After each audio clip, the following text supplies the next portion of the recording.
मंजू आप सभी का स्वागत है। मैं अभिनंदन करता हूं अपने यूट्यूब चैनल में, जिसमें कि आज जो है हम यूपी टीजीटी पीजीटी और ईएमआरएस के लिए साइंस के क्वेश्चन लाए हैं, जो वेरी वेरी मोस्ट इम्पोर्टेंट है। आप लोग जो है इसको देखना ना भूलें, ठीक है। तो आज जो है हम 8वां क्वेश्चन से स्टार्ट करते हैं, और इसके पहले हमने जो है पिछली कक्षाओं में जो है इसको देख लिया था, ठीक। तो आज हमारा 8वां क्वेश्चन क्या है। 8वां क्वेश्चन हमारा यह है कि कह रहा है कि निम्नलिखित में से कौन सा प्रोटोजोआ अंतः परजीवी का उदाहरण नहीं है। क्या कह रहा है, निम्नलिखित में से कौन सा प्रोटोजोआ अंतः परजीवी का उदाहरण नहीं है। ये देखो, ये आरपीएससी पीजीटी बायोलॉजी 2015 में और आरपीपीएससी पीजीटी 2016 में पूछा गया था, ठीक है। तो बताइए कि इसमें कौन सा ऑप्शन सही हो जाएगा। निम्नलिखित में से कौन सा प्रोटोजोआ अंतः परजीवी का उदाहरण नहीं है। तो पहला ऑप्शन दे रखा है Trichomonas tenax, option number B दे रखा है Plasmodium vivax, option number C दे रखा है Leishmania donovani, option number D दे रखा है हाइड्राम्बिया हाइड्रोक्सेना। तो बताइए कि इसमें कौन सा ऑप्शन सही हो जाएगा। कह रहा है कि निम्नलिखित में से कौन सा प्रोटोजोआ अंतः परजीवी का उदाहरण नहीं है। तो आप लोग बता दूं, इसका ऑप्शन नंबर डी सही हो जाएगा। कौन सा, इसका ऑप्शन नंबर डी हाइड्राम्बिया हाइड्राम्बिया हाइड्रोक्सोना सही हो जाएगा। यह जो है प्रोटोजोआ अंतः परजीवी का उदाहरण नहीं है। बाकी जो है इसमें ट्राइकोमोनास टेनेक्स ये भी अंतः परजीवी का उदाहरण है, प्लाज्मोडियम वाइवेक्स ये भी प्रोटोजोआ का अंतः परजीवी उदाहरण है, लिस्मानिया डोनोवानी ये भी जो है प्रोटोजोआ का अंतः परजीवी है, लेकिन हाइड्राम्बिया हाइड्रोक्सोना जो है इसका उदाहरण नहीं है, ठीक है। अब जो हम अगला जो है इसका एक्सप्लेनेशन देख लेते हैं।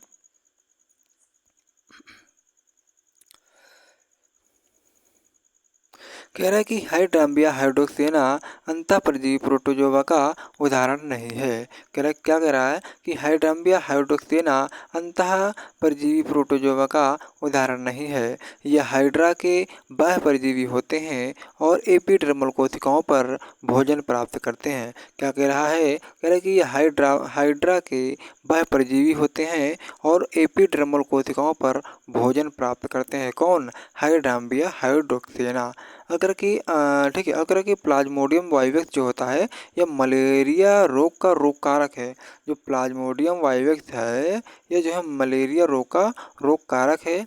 यह एक अंतः परजीवी है। कौन, यह एक अंतः परजीवी है और मनुष्य की रक्त कोशिका के भीतर रहता है। यह कहाँ रहता है, यह मनुष्य की रक्त कोशिका के भीतर रहता है। और कह रहा है कि ट्राइकोमोनास टेनेक्स जो है यह मुख गुहा के अवायवी अंतः परजीवी के रूप में जाना जाता है।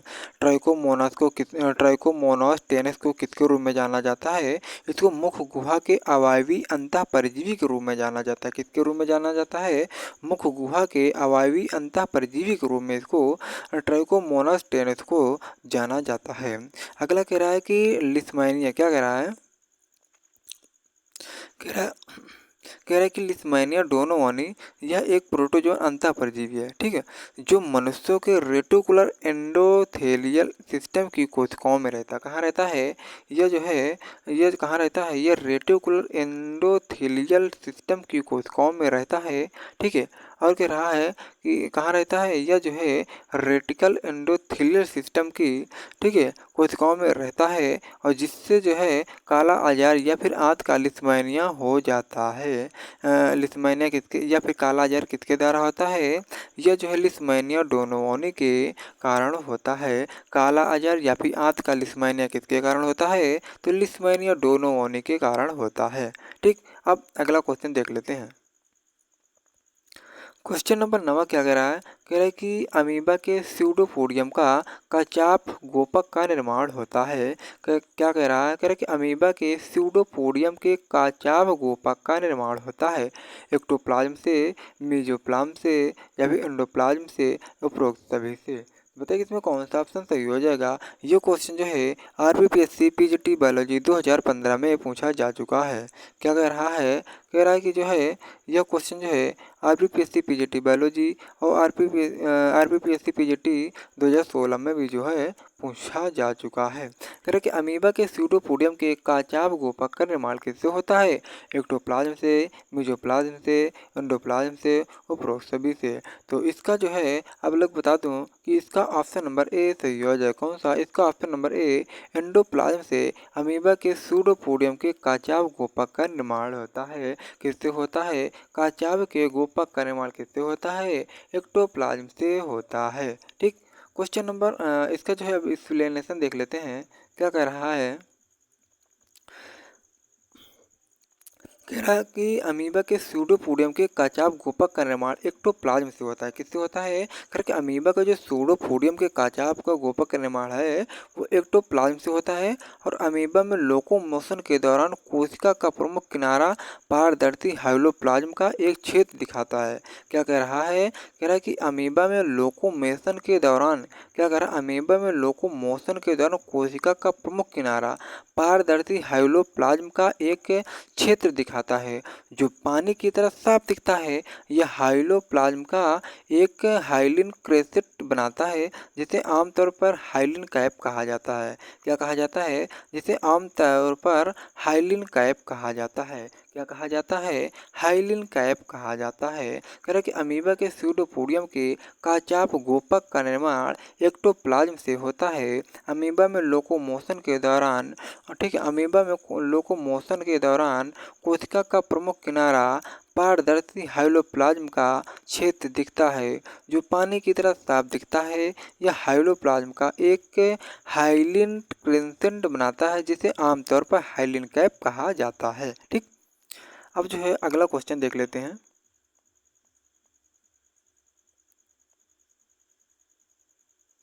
ठीक। क्वेश्चन क्या कह रहा है कि क्वेश्चन नंबर 10वां कह रहा है क्वेश्चन नंबर 10वां कह रहा है कि अमीबा के संकुचनशील रिक्तिका के लिए सत्य कथन है। क्या कह रहा है? कह रहा है कि अमीबा के संकुचनशील रिक्तिका के लिए सत्य कथन है। ऑप्शन नंबर ए देखा, इसमें सिस्टोल धीरे धीरे लेकिन डायस्टोल अचानक होता है। ऑप्शन नंबर बी दे रखा है, इसमें सिस्टोल अचानक तथा डायस्टोल धीरे धीरे होता है।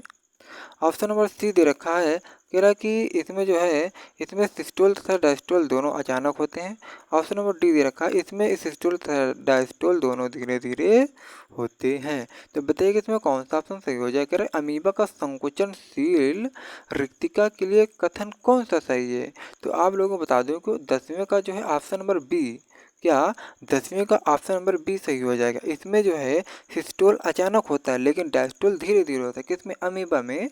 अमीबा में जो है सिस्टोल तो अचानक होता है लेकिन डायस्टोल धीरे धीरे होता है।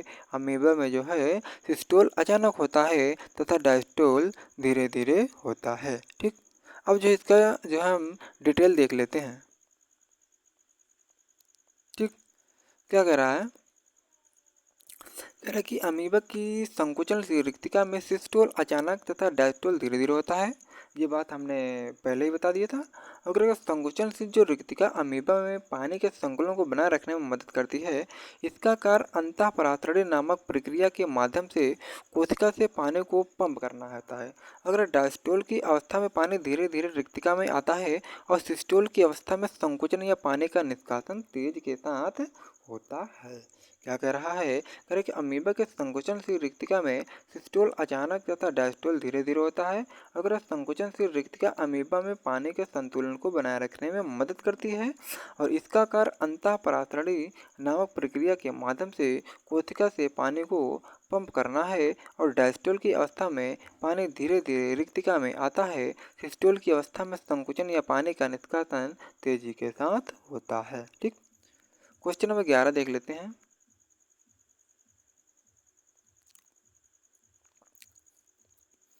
क्या कह रहा है? कह रहा है कि अमीबा के लिए सही है। क्या कह रहा? अमीबा के लिए सही है। ए नंबर दे रखा जूट्रॉपिक, बी दे रखा लेंटिक, सी दे रखा आकोत्की, डी दे रखा जगत मोनेरा। क्या अमीबा जगत मोनेरा क्या है, या फिर अमीबा जूट्रॉपिक होता है, या फिर अमीबा के लिए जो लेंटिक सही है, या फिर अमीबा आकोत्की होता है। तो बताइए इसमें कौन सा ऑप्शन सही हो जाएगा। तो गिरवां का आप लोगों को जानकारी के लिए बता दूं, अमीबा में जो है पोषण होलोजैक या फिर जूट्रॉपिक या हेटेरोट्रॉपिक होता है। ठीक। और कह रहा है कि ये फैगोसाइटिक प्रक्रिया द्वारा भरण पोषण क्या कह रहा है, ठीक है, क्या कह रहा है इसका डिटेल देख लेते हैं। क्या कह रहे अमीबा में जो पोषण होता है यह होलोजैक, जूट्रॉपिक या फिर हेटेरोट्रॉपिक होता है। ठीक। और ये फैगोसाइटिक प्रक्रिया द्वारा भरण पोषण करता है। कोशिकीय जीवों का आमतौर पर कोई विशिष्ट आकार नहीं होता है। जैसे अमीबा का कोई निश्चित आकार नहीं होता है। अमीबा एक लेंटिक जीव है जो रुके हुए पानी जैसे झील और तालाब में पाया जाता है, परंतु अमीबा अकोशिकीय जीव नहीं होता है, यह एक कोशिकीय जीव होता है। अमीबा प्रोटिस्टा जगत में शामिल होता है। अमीबा किसमें होता है, यह प्रोटिस्टा जगत में शामिल होता है।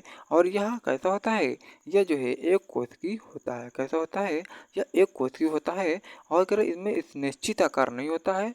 और कह रहे अमीबा एक लेंटिक जीव है और जो रुके हुए पानी जैसे झील और तालाब में पाया जाता है। अगर ये फैगोसाइटिक प्रक्रिया द्वारा भरण पोषण करता है। और कह रहा है कि कोशिकीय जीवों का आमतौर पर कोई विशिष्ट आकार नहीं होता है। अगर अमीबा में पोषण जो है, अमीबा में जो है पोषण कैसा होता है, होलोजैक या फिर जूट्रॉपिक या फिर हेटेरोट्रॉपिक होता है। ठीक। अब अगला देख लेते हैं क्वेश्चन नंबर 12। ठीक है, क्या कह रहा है कि विखंडन जो प्रजनन की एक विधि है यह सामान्यतः निम्न में से किसमें पाई जाती है। क्या कह रहा है, विखंडन जो प्रजनन की एक विधि है सामान्यतः निम्न में से किसमें पाई जाती है। प्रोटोजोआ में, हेलमिंथिस में, एनेलिडा में, उपरोक्त सभी में। क्या कह रहा है, विखंडन जो प्रजनन की एक विधि है समानता किस में पाई जाती है। प्रोटोजोआ में, हेलमिंथिस में, एनेलिडा में या फिर उपरोक्त सभी में। तो आप लोगों को जानकारी के लिए बता दूं इसमें 12वें का ऑप्शन नंबर ए। क्या 12वें का ऑप्शन नंबर ए मतलब कि प्रोटोजोआ में जो है क्या विखंडन प्रजनन विधि द्वारा होता है। ठीक है, क्या प्रोटोजोआ में विखंडन किसके द्वारा होता है, तो ये प्रोटोजोआ में प्रजनन किस विधि द्वारा होता है, तो प्रोटोजोआ में प्रजनन जो है किसके द्वारा होता है, तो यह जो है विखंडन के द्वारा होता है। किसके द्वारा होता है, विखंडन के द्वारा होता है। किसके द्वारा होता है, विखंडन के द्वारा होता है। ठीक है, अगला देख लेते हैं। और ये क्वेश्चन जो LT ग्रेड 2018 में पूछा गया था, आप लोग इसको जरूर याद कर लीजिएगा। ठीक है, अब इसका एक्सप्लेनेशन देख लेते हैं क्या कह रहा है।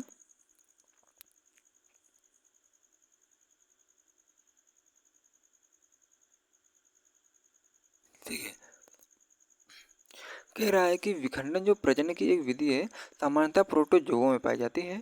विखंडन अलैंगिक प्रजनन का क्या कह रहा है, कह रहा है कि विखंडन जो है प्रजनन की एक विधि है जो सामान्यतः प्रोटोजोआ में पाई जाती है। ठीक है, अगर कि विखंडन का अलैंगिक प्रजनन का एक रूप है जिसमें एक जीव या फिर कोशिका दो संतति जीव या फिर कोशिका दो संतति में विभाजित होता है। ठीक है, अगर ये आमतौर पर प्रोकारियोट और कुछ एकल कोशिका वाले यूकारियोट में देखा जाता है। ठीक, क्वेश्चन नंबर अगला देख लेते हैं। क्वेश्चन नंबर 13 क्या कह रहा है, कह रहा है कि निम्नलिखित में से कौन सा मानव परजीवी प्रोटोजोआ मनुष्य के मुख में पाया जाता है। ठीक है, तो क्या क्या कह रहा है, कह रहा है कि निम्नलिखित में कौन सा मानव परजीवी प्रोटोजोआ मनुष्य के मुख में पाया जाता है और मसूड़ों को क्षति पहुंचाता है। ठीक है, तो मसूड़ों को क्षति पहुंचाने वाला प्रोटोजोआ कौन सा हो जाएगा, तो इसका जो है मसूड़ों को क्षति पहुंचाने वाला कौन सा हो जाएगा, इसका option number A Entamoeba gingivalis हो जाएगा। कौन सा हो जाएगा, एंट अमीबा जिंजीवैलिस हो जाएगा। कर which of the following human parasite protozoan is found in the human mouth and damage गम।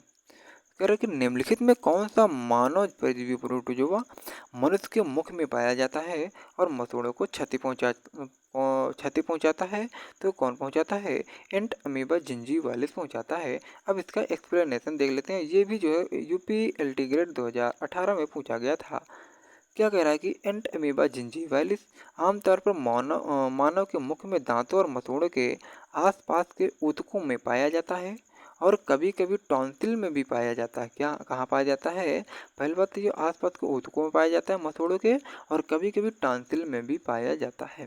कर यह रोगजनक परजीवी अपने भोजन को मुंह के उपकला ऊतकों से खाद्य मलबे या बैक्टीरिया आदि से प्राप्त करते हैं तथा मसूड़ों को क्षति पहुंचाते हैं, जिसे पायरिया कहते हैं।